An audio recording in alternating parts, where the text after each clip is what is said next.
ब्रेकनंतर स्वागत। एक महत्त्वाची अपडेट आपण बघूया। ठाकरेंच्या शिवसेनेचे खासदार संजय राऊत यांनी मुंबई पोलीस आयुक्त देवेन भारती यांना पत्र दिलंय।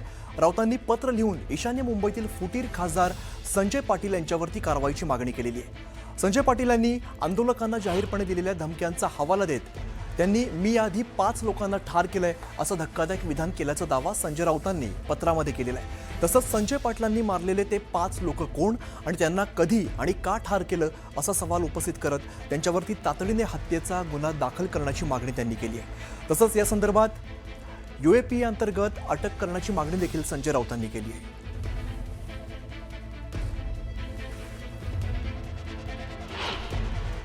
पाकिस्तानवर बॉम्ब टाकताना भारत 100 वेळा विचार करतो।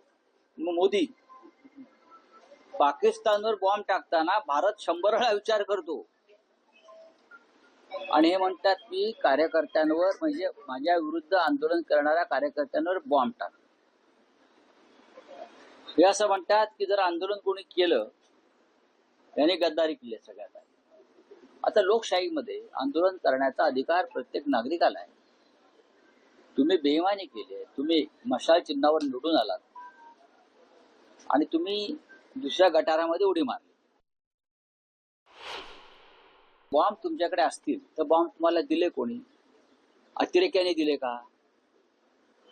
जर अतिरेक्यांकडून तुमच्याकडे बॉम्ब आले असतील तर दहशतवाद विरोधी पथकाकडे ही केस दिली पाहिजे, कारण बॉम्ब अतिरेकी बनवतात ना। मुंबईवरती बॉम्ब हल्ला कोणी केला? दाऊद इब्राहिमने केला किंवा पाकिस्तान मधल्या अतिरेक्याने केला, कसाबने केला। हे अतिरेकी आहेत, त्यांच्याकडे बॉम्ब होते आणि हा माणूस म्हणतो माझ्याकडे बॉम्ब आहे।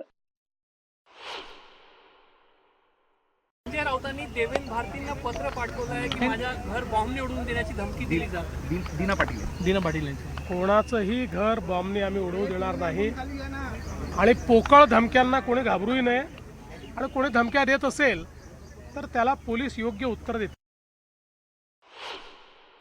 सत्ता संपत्ती याचा माज असताना बऱ्याच ठिकाणी या सत्ताधारी पक्षाच्या लोकांनी माणसं संपवण्याचं काम केलेलं आहे आणि म्हणून संजय दीना पाटील कोणत्या आधारावर बॉम्ब फेकू म्हणतात, बंदुकीनं उडवू म्हणतात? यांच्याकडे बॉम्ब कुठून आले? कोण यांना बॉम्ब देणार आहे? मग बॉम्बची क्षमता काय आहे? त्याच्यात मग एक जणावर अटॅक होणार आहे का? 10 जणांवर होणार आहे का? याचा तपास तर झाला पाहिजे। बॉम्ब फेकू म्हणजे कुठेतरी बॉम्ब असेल ना संजय दीना पाटलाकडं, म्हणून संजय दीना पाटलांनी असं वक्तव्य केलेलं आहे। त्यांना बाबा कोण बॉम्ब आणून देणार आहे? ॲटम बॉम्ब आहे, न्यूक्लिअर बॉम्ब आहे, हायड्रोजन बॉम्ब आहे, मला काय माहिती। नाही, माझ्यासोबत काम केलं पण त्यांच्याकडे बॉम्ब बी मिळते मला माहिती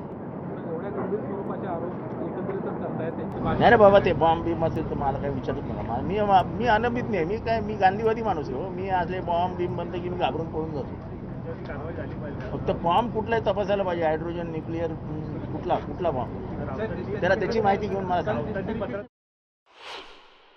आरोपी स्वतःहूनच बोललेले आहेत अशा पद्धतीचं त्यांनी पत्र केले, त्यांच्यावरती गुन्हा दाखल करा असं म्हणतात। नाही, माननीय संजय राऊत यांनी CP साहेबांना काय पत्र दिलं आहे याची मला कल्पना नाही आहे। ते पत्र मी काय अजून पाहिलेलं नाही, परंतु संजय दीना पाटील साहेब हे संजय राऊत यांच्यासोबत असेपर्यंत चांगले होते, त्यांची साथ सोडल्यानंतर ते वाईट झालेले आहेत आणि ज्या काही तक्रारी करत आहेत त्या अर्थातच सूडबुद्धीने करतात हे प्रथमदर्शनी मला तरी जाणवत आहे, परंतु नेमकी त्यांची तक्रार काय आहे ह्याची मला माहिती नाही। परंतु ती माहिती घेऊन त्याच्यावरती काही योग्य ती कारवाई आम्ही करू, परंतु फक्त सूडबुद्धीचं राजकारण आता खरं तर संजय राऊत यांचे नेते देखील त्यांनी देखील आजपर्यंत फक्त सूडबुद्धीचंच राजकारण केलं आणि तेच राजकारण हे संजय राऊत करताना दिसत आहेत।